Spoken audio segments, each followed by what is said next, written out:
வருஷமெல்லாம் அடிச்சோம் பார்த்தீங்கன்னா அமௌண்ட் வந்து 15,625 9 மாதத்தில் 16% வட்டி விகிதத்தில் முதலீடு செஞ்சால் வட்டி வந்து காலாண்டுக்கு ஒரு முறை கணக்கிடப்படுதாங்க. அப்போ கூட்டு வட்டி என்னன்னு கேட்டிருக்காங்க. அப்போ வருஷத்துக்கு எவ்வளவு 16% வட்டி, ஆனால் காலாண்டிற்கு ஒரு முறை கணக்கிடப்படுதாங்க. ஒரு வருஷத்தில் எத்தனை காலாண்டு இருக்குது? ஒரு வருஷத்துக்கு 12 மாதம்.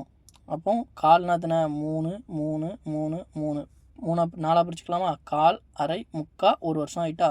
அப்போ 3 மாதத்துக்கு ஒரு வட்டி கணக்கிடுதாங்க.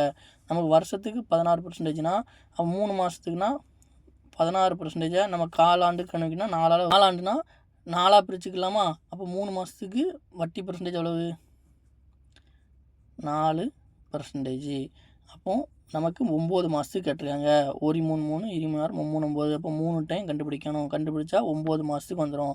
9 மாதத்துக்கு 4% வட்டி விகிதத்தில் கண்டுபிடிக்கணும். 15,625 மொதல் வருஷத்துக்கு 4% கண்டுபிடிக்கணுமா? 10% 1562.5, 1% 156.25, 56.25. 4% 4% வந்துடுமா?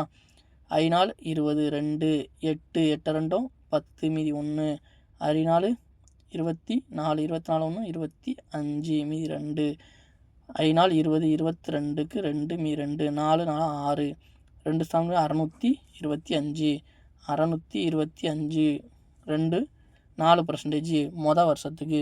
அப்போது ரெண்டாவது வருஷத்துக்கு ஏன்னா நம்ம மாதம் 3 மாதம் கண்டுபிடிக்கும். அதனால் மொதல் 3 மாதத்துக்கு இது, ரெண்டாவது 3 மாதத்துக்கு இது, அதே 625 இதுக்கு கண்டுபிடிச்சாச்சு 625. இப்போ இந்த 625ல் 4% கண்டுபிடிக்கணும். அப்போ 1% 6.25ங்கிறது 1%. அப்போ 4% 20 2 10 1 6 4 24 25 2 ஸ்தானத்துலேயும் பிடிக்கும். 1 25 4%ங்கிறது 25. அப்போ மொதல் பார்த்தீங்கன்னா மொதல் 3 மாதம், ரெண்டாவது 3 மாதம், மூணாவது 3 மாதம் கண்டுபிடிக்கணும். இதுக்கு அப்படியே 625 வந்துடும்.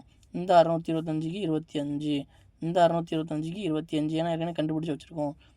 இந்த 25க்கு 4%, 1%னா 10%னா 2.5, 1%னா 0.25. அப்போ 4%னா 1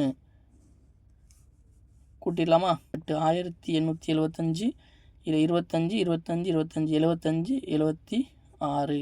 அப்போ 76 அது கூட கூட்டி விட்டால் நமக்கு கூட்டு வட்டி வந்துடும். 1951. Option D.